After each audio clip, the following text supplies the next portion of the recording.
Selamat siang anak-anak, selamat tahun baru saya ucapkan kepada kita semua. Kita bersyukur kepada Tuhan jikalau pada hari ini kita masih boleh hidup di dalam pemeliharaan Tuhan.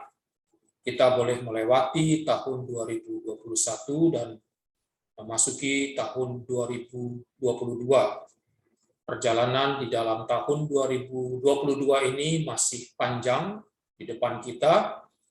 Kita tidak tahu apa yang akan terjadi di dalam kehidupan kita. Tetapi yang kita tahu pasti bahwa jikalau Tuhan beserta kita, maka kita akan dimampukan Tuhan untuk menghadapi setiap pergumulan dan tantangan dalam kehidupan kita. Nah, anak-anak, pada hari ini kita juga bersyukur kepada Tuhan, kita masih boleh dipertemukan di dalam kelas kita, kelas agama Kristen, meskipun pertemuan kita secara online atau melalui video yang saya buat. Kita berdoa, kita bersyukur kepada Tuhan karena kita boleh diberi kesempatan untuk belajar firman Tuhan. Ya. Nah, pada siang hari ini, sebelum kita mulai pelajaran kita, saya mau ajak kita untuk sama-sama kita berdoa, kita minta pimpinan Tuhan supaya kita bisa mendengar dengan baik, mengerti apa yang kita dengarkan, dan kita juga bisa menjalankan akan firman Tuhan itu di dalam kehidupan kita. Ya, sekarang mari kita berdoa. Bapa di surga, kami bersyukur, berterima kasih. Engkau Allah yang setia, yang tidak pernah meninggalkan ciptaan-Mu. Kami bersyukur Tuhan, jikalau kami masih boleh hidup sampai pada hari ini, itu adalah karena kasih karunia daripada Tuhan. Tuhan, kami mohon supaya Tuhan kiranya menyertai kami di dalam menjalani kehidupan kami di tahun yang baru ini, sebagaimana Tuhan juga sudah menyertai kami di tahun 2021 yang telah kami lewati. Tolong kami Tuhan, supaya kami bukan hanya bertumbuh dewasa secara fisik kami, tetapi lebih penting lagi kami boleh bertumbuh dewasa di dalam kerohanian kami. Oleh sebab itu, berikan kami juga hati yang mau belajar akan firman-Mu Tuhan. Khususnya pada siang hari ini, kalau kami akan mendengarkan firman-Mu, biarlah kiranya Tuhan yang memimpin dan menolong kami, supaya kami bisa mendengar dengan baik, memahami, mengerti, dan juga kami boleh melakukan firman-Mu itu di dalam kehidupan kami.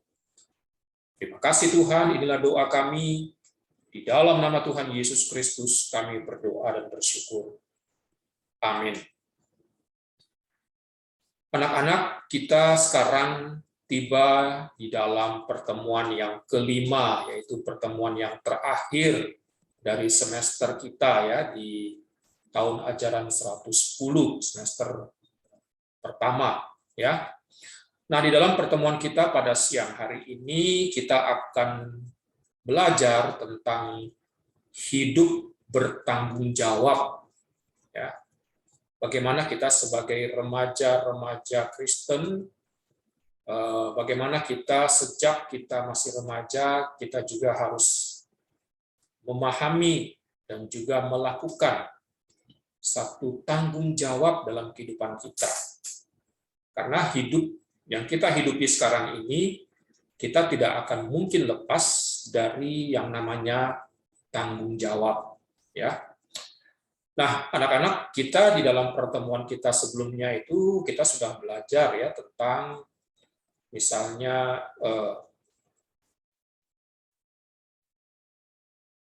akibat dosa ya. Kita sudah belajar tentang dosa dan akibat dosa, dan kita juga sudah belajar tentang pengampunan Allah. Lalu kita juga sudah belajar tentang baptisan ya. Semua yang kita pelajari itu ada kaitannya di dalam kehidupan rohani kita. Dan khususnya pada siang hari ini kita juga akan belajar bagaimana hidup bertanggung jawab di dalam melakukan apa yang Tuhan percayakan kepada kita di dalam hidup kita ini. Ya. Oke. Nah, anak-anak, kalau saya boleh tanya ya, hidup bertanggung jawab itu apa sih maksudnya? Hidup bertanggung jawab itu artinya hidup dengan keadaan yang wajib menanggung segala sesuatu. Ya, kalau seandainya terjadi apa-apa, kita boleh dituntut, dipersalahkan, atau diperkarakan. Ya, ini saya ambil dari Kamus Besar Bahasa Indonesia ya, dalam pengertian tanggung jawab. Ya. Nah, tadi saya katakan bahwa hidup kita sebagai manusia di dalam dunia ini tidak lepas dari tanggung jawab. Oleh karena apa? Oleh karena dari sejak awal Tuhan menciptakan kita sebagai manusia, dari sejak awal penciptaan, Tuhan sudah memberikan tanggung jawab kepada manusia. Dalam hal ini kepada Adam dan Hawa istrinya, ya. Tanggung jawab apa yang Tuhan berikan kepada mereka? Tanggung jawabnya adalah mengusahakan dan memelihara Taman Eden. Ya. Nah, kalau kalian lihat di dalam kitab Kejadian pasal yang kedua ayat 15 sampai 20 itu jelas tertulis di situ. Tuhan memberikan tanggung jawab kepada manusia yang pertama, yaitu Adam dan istrinya Hawa, untuk mengusahakan dan memelihara Taman Eden. Mengusahakan artinya Taman Eden itu harus dikelola, ya, harus misalnya ada tanaman-tanaman itu harus dipelihara atau dikelola, ya, dirawat dengan baik, diusahakan. Dan tanggung jawab apa lagi? Tanggung jawab yang lain yaitu memberikan nama kepada tiap-tiap makhluk hidup, kepada segala binatang yang Allah ciptakan, ya. Sampai pada akhir hidupnya, manusia itu harus memberikan pertanggungan jawab tentang dirinya sendiri kepada Allah. Saya ulangi ya. Dari sejak awal Tuhan menciptakan manusia, Tuhan sudah memberikan pertanggungjawaban atau tanggung jawab kepada manusia. Dan selama manusia hidup, sampai pada akhir hidupnya di dunia ini, kelak nanti manusia itu harus memberikan pertanggungan jawab tentang dirinya sendiri kepada Allah. Coba kita lihat dari Alkitab kita ya, supaya kita lebih jelas bahwa ini memang merupakan firman Tuhan. Jadi bukan saya mengada-ada ya. Kita coba lihat, buka Alkitab kita dari Matius pasalnya yang ke-12 ayat 36. Saya bacakan buat kita semua ya. Matius 12 ayat 36. Demikian firman Tuhan. Tetapi aku berkata kepadamu, akunya di sini huruf besar berarti itu adalah Tuhan. Tetapi Tuhan berkata kepada kita, setiap kata sia-sia yang diucapkan orang harus dipertanggungjawabkannya pada hari penghakiman. Jadi kata-kata yang kita ucapkan, kita harus mempertanggungjawabkan semuanya itu pada hari penghakiman. Jelas ini ya. Lalu coba kita lihat lagi dari kitab Roma pasalnya yang ke-14. Kitab Roma pasalnya yang ke-14, ayatnya yang ke-12. Saya bacakan untuk kita ya. Roma 14 ayat 12. Demikianlah setiap orang di antara kita akan memberi pertanggungan jawab tentang dirinya sendiri kepada Allah. Jadi kalau kita berbuat sesuatu hal yang jahat di dalam hidup kita, bukan orang tua kita yang bertanggung jawab, atau bukan anak kita yang bertanggung jawab, tapi diri kita sendiri yang harus bertanggung jawab di hadapan Allah. Jadi apa? Kita tidak boleh bermain-main dengan hidup kita, ya. Setiap kata-kata yang kita ucapkan, kita harus bertanggung jawabkan kepada Tuhan. Setiap perbuatan yang kita lakukan dalam dunia ini, kita harus mempertanggungjawabkannya kepada Tuhan. Ini ditulis di dalam Alkitab. Nah, anak-anak, setiap kita diberikan tanggung jawab sesuai dengan kemampuan kita, ya. Tuhan tidak mungkin memberikan tanggung jawab kepada orang itu kalau orang itu memang belum mampu atau belum matang kepribadiannya, ya. Nah, misalnya kita ketika melihat anak-anak, ya, maksudnya anak-anak yang masih kecil, kita nggak bisa bilang kepada mereka enak bener dia, ya, kerjanya cuma makan, tidur, main, belajar, ya. Kok dia nggak pergi kerja sih cari duit misalnya, ya. Kok dia cuma tinggal di rumah aja, bahkan mungkin kalau nggak ada kerjaan dia males-malesan, ya, main game, enak bener hidupnya.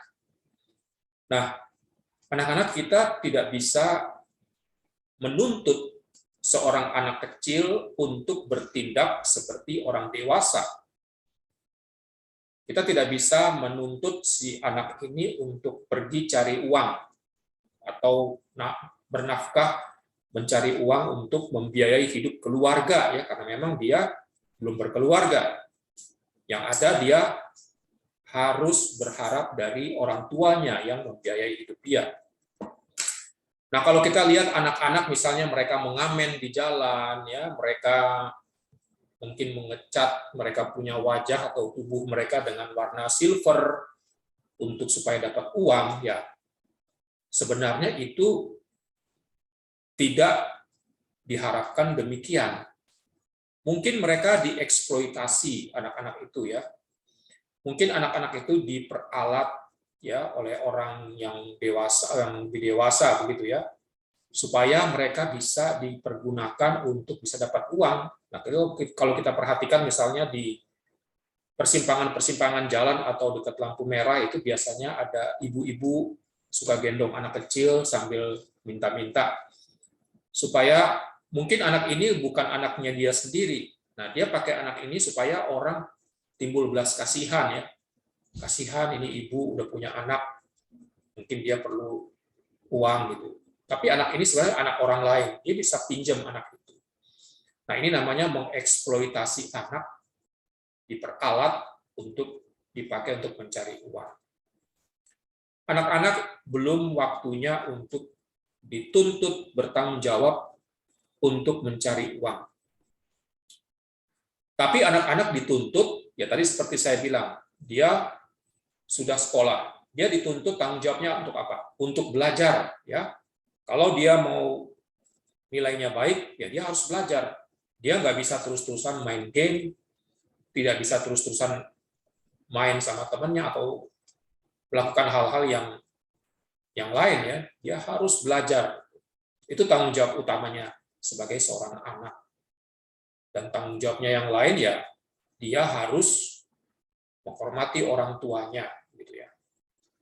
Nah, demikian juga anak kecil juga belum bisa disuruh misalnya mengemudikan mobil, ya, karena sangat berbahaya sekali, gitu, ya. Nah, itu makanya pemerintah kita mewajibkan bahwa orang-orang yang mengemudikan mobil atau motor itu mereka harus punya surat izin mengemudi atau SIM atau driving license. Ada syaratnya di situ, ya, misalnya untuk mengemudikan mobil dia minimal harus berusia 18 tahun, atau yang mempunyai SIM atau surat izin mengemudi untuk mengemudikan motor minimal 16 tahun. Ada syaratnya. Nah, tadi saya katakan tanggung jawab anak adalah mentaati perintah orang tua dan juga belajar. Ya. Nah, kita lihat kalau dari dia masih kecil, ya, anak itu sudah diajarkan untuk bertanggung jawab dengan apa yang harus dia kerjakan. Ketika dia melakukannya dengan setia, maka nanti dia akan dipercayakan untuk mengerjakan tanggung jawab yang lebih besar lagi. Ya. Nah, demikian pula dengan kita. Ya, kita sekarang sudah SMP kelas 1 sampai kelas 3 ya, atau kelas 7 sampai kelas 9. Kalau kita sejak remaja sudah punya rasa tanggung jawab, dan kalau kita sudah terbiasa untuk melakukan tugas-tugas kita sebagai pelajar dengan penuh tanggung jawab, maka dengan demikian nantinya ketika kita dewasa, kita sudah bisa dipercayakan untuk mengerjakan sesuatu dengan tanggung jawab yang lebih besar. Ya, kalau nanti kita sudah SMA, kita kuliah, tanggung jawabnya makin besar lagi. Artinya apa? Kita bertanggung jawab terhadap diri kita sendiri. Kalau kita nggak belajar, ya kita di DO di satu perguruan tinggi, ya itu salahnya kita. Nah, itu kebiasaan tanggung jawab itu harus dipupuk sejak kita masih remaja, bahkan sejak kita masih kecil. Nah, anak-anak, Tuhan memberikan setiap kita satu tanggung jawab. Dan kelak Tuhan akan menuntut dari setiap kita pertanggungjawaban yang Dia berikan. Dan Tuhan tidak menilai kita dari besarnya kemampuan yang kita miliki, tetapi dari apakah kita mengerjakan dengan setia yang kita mampu kerjakan dan dengan penuh tanggung jawab. Nah, sekarang saya mau ajak kita untuk lagi membuka Alkitab dari Matius pasal 25. Kita akan baca ayatnya yang ke-14 sampai 30. Di sini kita bisa melihat tentang satu perumpamaan tentang talenta atau the parables of the talent. Ya, kita lihat Matius 25 ayat 14 sampai 30. Yang punya, saya berharap kita semua bisa membaca dari Alkitab di rumah kita masing-masing ya. Saya akan membacakan untuk kita semua dan kalian di rumah masing-masing memperhatikan Alkitabnya. Matius 25 ayat 14 sampai 30. Judulnya adalah perumpamaan tentang talenta. Sebab hal kerajaan surga sama seperti seorang yang mau bepergian ke luar negeri, yang memanggil hamba-hambanya dan mempercayakan hartanya kepada mereka. Yang seorang diberikan 5 talenta, yang seorang lagi 2, dan yang seorang lagi 1, masing-masing menurut kesanggupannya. Lalu ia berangkat. Segera pergilah hamba yang menerima 5 talenta itu. Ia menjalankan uang itu lalu beroleh laba 5 talenta. Hamba yang menerima 2 talenta itu pun berbuat demikian juga dan berlaba 2 talenta. Tetapi hamba yang menerima 1 talenta itu pergi dan menggali lubang di dalam tanah, lalu menyembunyikan uang tuannya. Lama sesudah itu pulanglah tuan hamba-hamba itu, lalu mengadakan perhitungan dengan mereka. Hamba yang menerima 5 talenta itu datang, dan ia membawa laba 5 talenta. Katanya, Tuan, 5 talenta Tuan percayakan kepadaku. Lihat, aku telah beroleh laba 5 talenta. Maka kata tuannya itu kepadanya, baik sekali perbuatanmu itu, hai hambaku yang baik dan setia. Engkau telah setia dalam perkara kecil, aku akan memberikan kepadamu tanggung jawab dalam perkara yang besar. Masuklah dan turutlah dalam kebahagiaan tuanmu. Lalu datanglah hamba yang menerima 2 talenta itu, katanya, Tuan, 2 talenta Tuhan percayakan kepadaku. Lihat, aku telah beroleh laba 2 talenta. Maka kata tuannya itu kepadanya, baik sekali perbuatanmu itu, hai hambaku yang baik dan setia. Engkau telah setia memikul tanggung jawab dalam perkara yang kecil. Aku akan memberikan kepadamu tanggung jawab dalam perkara yang besar. Masuklah dan turutlah dalam kebahagiaan Tuanmu. Kini datanglah juga hamba yang menerima 1 talenta itu dan berkata, Tuan, aku tahu bahwa Tuan adalah manusia yang kejam, yang menuai di tempat di mana Tuan tidak menabur, dan yang memungut dari tempat di mana Tuan tidak menanam. Karena itu aku takut dan pergi menyembunyikan talenta Tuan itu di dalam tanah. Ini, terimalah kepunyaan Tuan.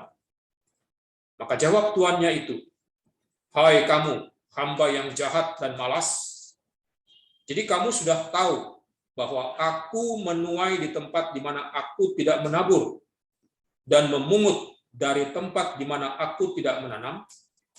Karena itu, sudahlah seharusnya uangku itu kau berikan kepada orang yang menjalankan uang, supaya sekembaliku aku menerimanya serta dengan bunganya.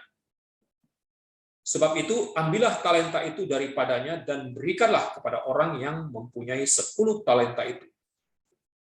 Karena setiap orang yang mempunyai, kepadanya akan diberi, sehingga ia berkelimpahan. Tetapi siapa yang tidak mempunyai, apapun juga yang ada padanya akan diambil daripadanya. Dan campakkanlah hamba yang tidak berguna itu ke dalam kegelapan yang paling gelap. Di sanalah akan terdapat ratap dan kertak gigi. Nah, anak-anak, Tuhan memberikan kepada kita talenta yang berbeda-beda sesuai dengan kemampuan kita.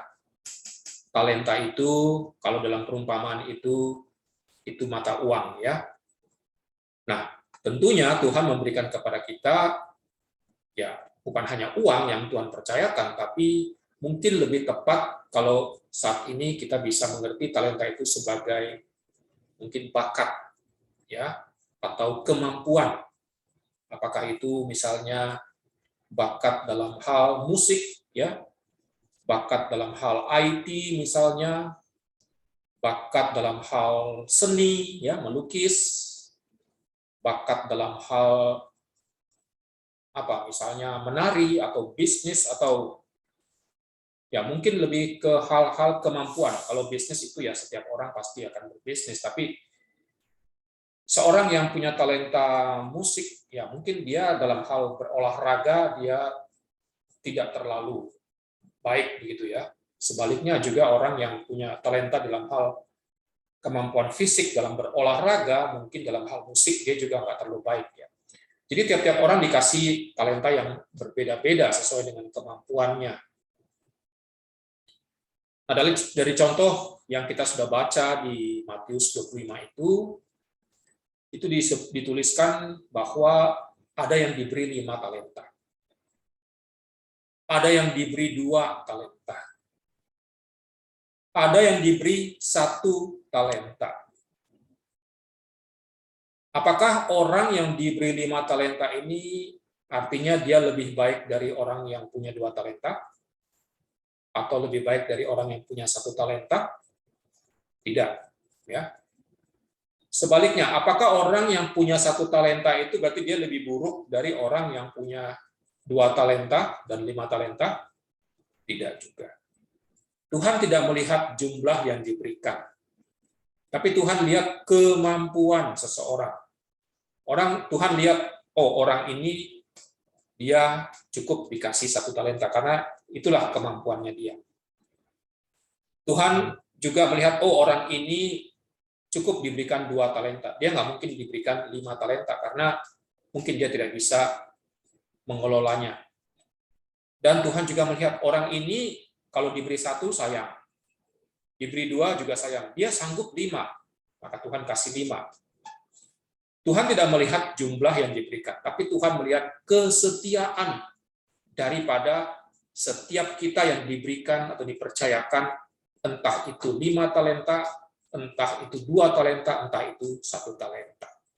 Jadi sekali lagi, Tuhan memberikan sesuai dengan kemampuan kita masing-masing. Ya, jadi kita tidak perlu iri satu dengan yang lain. Ya.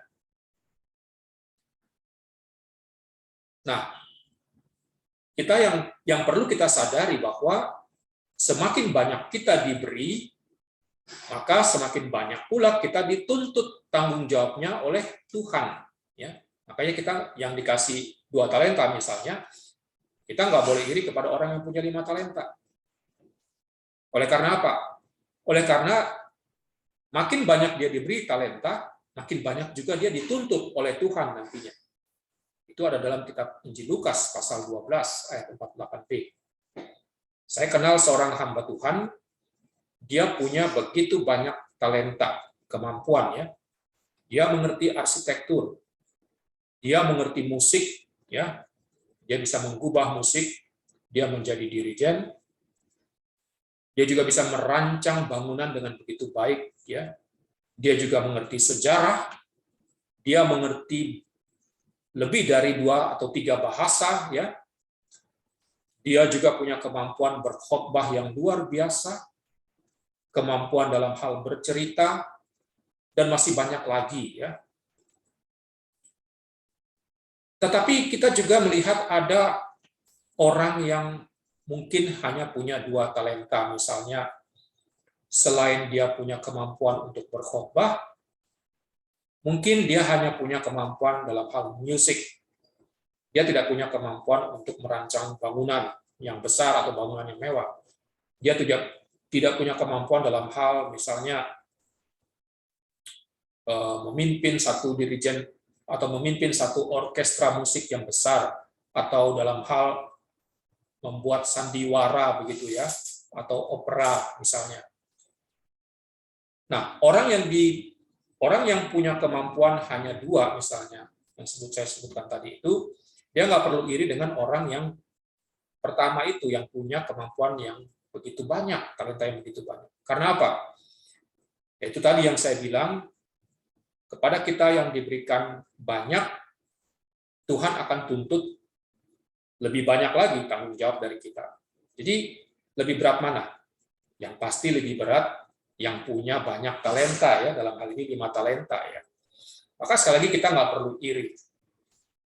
Jadi apa yang Tuhan kasih, sekalipun cuma 1, ya kita harus lakukan itu dengan setia, ya, dengan penuh tanggung jawab. Nah, sekarang kita lanjutkan lagi. Kita perhatikan apa yang dikatakan Tuhan kepada hamba yang menerima 5 talenta dan 2 talenta itu. Tuhan itu mengatakan, baik sekali perbuatanmu ini, hai hambaku yang baik dan setia. Jadi, pujian dari Tuhan kepada orang yang mengerjakan atau setia dalam melakukan tanggung jawabnya, ya, dengan mengembangkan talenta yang dia miliki. Tuhan mengatakan kepada orang itu, baik sekali perbuatanmu. Dan orang itu mendapat julukan baik dan setia. Lalu Tuhan mengatakan, engkau telah setia dalam perkara kecil. Aku akan memberikan kepadamu tanggung jawab dalam perkara yang besar. Jadi, anak-anak di sini kita melihat, ya mungkin kita cuma dikasih 2 talenta, tapi kalau kita setia mengembangkan talenta itu, Tuhan akan mempercayakan kepada kita mungkin suatu saat kita dikasih 5. Artinya apa? Saya ingat orang yang awalnya mungkin tidak bisa main musik, ya, atau misalnya dia nggak bisa main piano, tapi dia dikasih kesempatan untuk belajar main piano. Orang tuanya punya cukup uang untuk membeli sebuah piano, orang tuanya juga punya cukup uang untuk memberi kesempatan dia dikasih les piano, ya. Nah, kita melihat ini suatu kepercayaan yang Tuhan juga berikan kepada anak itu melalui orang tuanya, ya.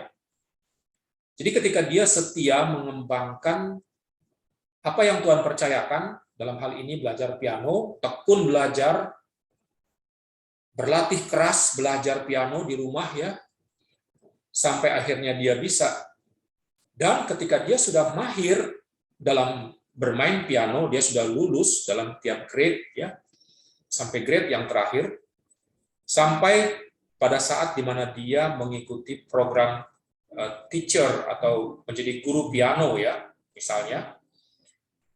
Jadi tanggung jawab dia yang kecil itu yang dia sudah lakukan, akhirnya Tuhan berikan kesempatan dia untuk bertanggung jawab melakukan hal yang lebih besar lagi, dalam hal ini sebagai guru piano. Dia bisa mengajar anak-anak yang masih mulai belajar piano yang lain ya. Jadi di sini kita bisa melihat tanggung jawab kecil, kalau kita kerjakan dengan setia, dengan tekun, maka nanti Tuhan akan kasih tanggung jawab yang lebih besar. Ya, jadi makanya kita tidak boleh iri kepada orang-orang yang sudah sukses, orang-orang yang sudah berhasil. Kita jangan cuma lihat sukses dan berhasilnya saja, tapi kita coba lihat tanggung jawab yang dia lakukan dalam hal-hal kecil. Hal-hal kecil itu, kalau dia setia, maka dia diberikan tanggung jawab yang lebih besar. Nah, kita pun juga harus demikian. Ya. Nah, lalu kita lihat apa yang Tuhan katakan kepada orang yang hanya diberikan 1 talenta. Tuhan mengatakan, "Hai kamu hamba yang jahat dan malas." Tuhan menyebut dia hamba yang jahat dan malas. Nah, sekali lagi kita bisa melihat di sini, yang Tuhan nilai bukan besar kecilnya talenta itu. Tapi yang Tuhan nilai apakah kita menjalankan tanggung jawab yang Tuhan percayakan dalam hidup kita dengan baik dan setia sampai Tuhan datang kembali. Ya. Nah, anak-anak, dari apa yang sudah kita dengarkan dari cerita perumpamaan tentang talenta ini, saya berharap supaya kita dibukakan mata kita, pikiran kita, kesadaran kita, dan kita juga mulai melakukan apa yang Tuhan percayakan kepada kita dengan baik. Ya, dalam hal ini kita sebagai pelajar, ya, belajarlah dengan baik, dengan tekun, dengan jujur, ya, setialah dalam hal-hal kecil.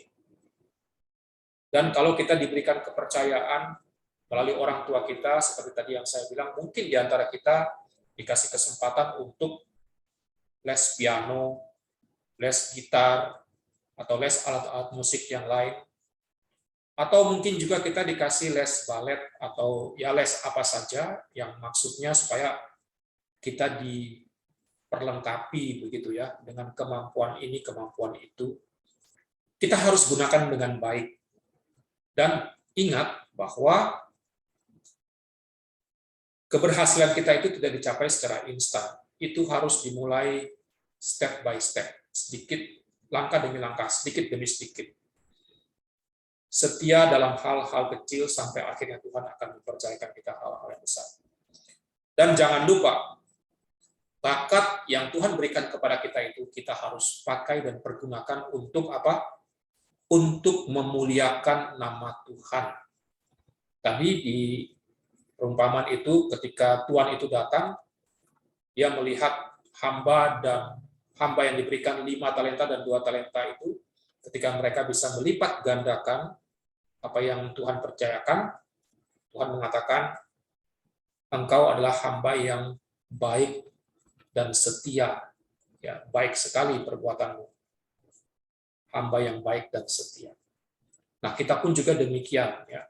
Saya berharap kelak ketika kita nanti berjumpa dengan Tuhan, entah mungkin kalau Tuhan datang kedua kalinya, atau entah mungkin ketika kita sebelum Tuhan datang, kita sudah menghadap Tuhan, ya, kita akan berkata kepada Tuhan, Tuhan, ini saya sudah melakukan apa yang Tuhan percayakan selama saya hidup dengan penuh tanggung jawab dan dengan setia. Dan saya berharap Tuhan akan mengatakan kepada kita, baik sekali perbuatanmu, hai hambaku yang baik dan setia. Amin. Nah, anak-anak, demikian pelajaran kita pada hari ini tentang hidup bertanggung jawab. Sekarang saya mau ajak kita untuk berdoa, kita mengakhiri kelas kita. Mari kita berdoa. Tuhan, terima kasih apa yang sudah kami boleh dengar dari firman Tuhan tentang perumpamaan talenta. Tolong kami Tuhan, anak-anak-Mu yang masih remaja, supaya kami boleh memulai mengerjakan apa yang Tuhan percayakan dengan penuh tanggung jawab. Untuk kami boleh setia dalam perkara-perkara kecil, sehingga kelak juga nanti Tuhan akan memberikan tanggung jawab kepada kami perkara-perkara yang besar. Tolong ajar kami juga untuk tidak iri kepada orang lain yang mungkin mempunyai bakat yang lebih baik dari kami, lebih hebat dari kami. Tapi ajar kami juga Tuhan untuk selalu mengerjakan segala sesuatu seturut dengan kemampuan kami dengan penuh tanggung jawab. Karena kami percaya ketika kami melakukannya dengan tanggung jawab, maka Tuhan yang akan kelak menambahkan kepada kami tanggung jawab yang lebih besar. Tolong kami Tuhan, supaya firman yang sudah kami dengar, kami bisa lakukan dalam kehidupan kami. Di dalam nama Tuhan kami, Yesus Kristus, kami berdoa dan kami bersyukur. Amin. Oke, anak-anak, demikian pertemuan kita dan pelajaran kita pada siang hari ini. Kita akan bertemu lagi di dalam semester berikutnya, ya. Kiranya Tuhan memberkati kita.